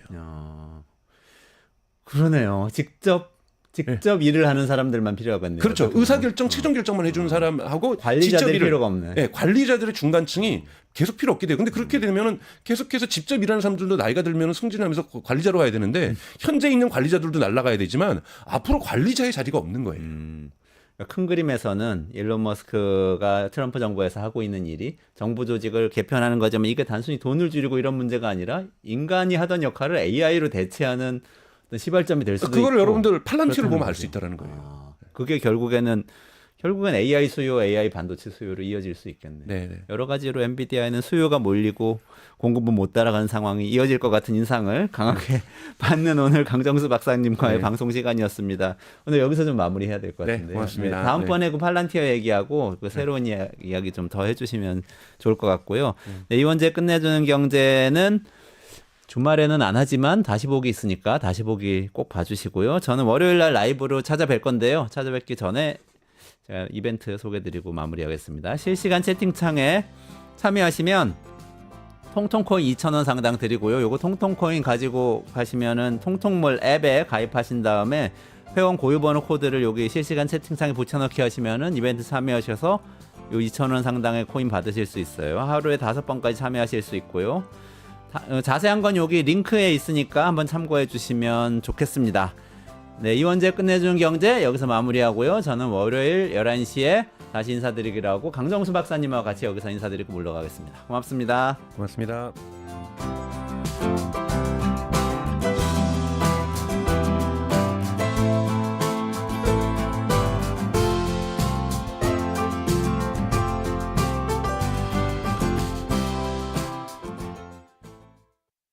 유튜브 구독하고 실시간 채팅과 댓글을 남기시면 매일매일 7,000TTCO를 드립니다. 참여 방법은 통통물 어플을 다운로드하고 회원가입과 로그인을 해주세요. 마이페이지에서 나의 회원 고유번호를 복사해주세요. 유튜브 구독 후 실시간 채팅이나 댓글창에 고유번호를 한 번만 입력하면 준비 끝! 지금 유튜브 채팅과 댓글 쓰기 참여하고 7,000TTCO 받아가세요.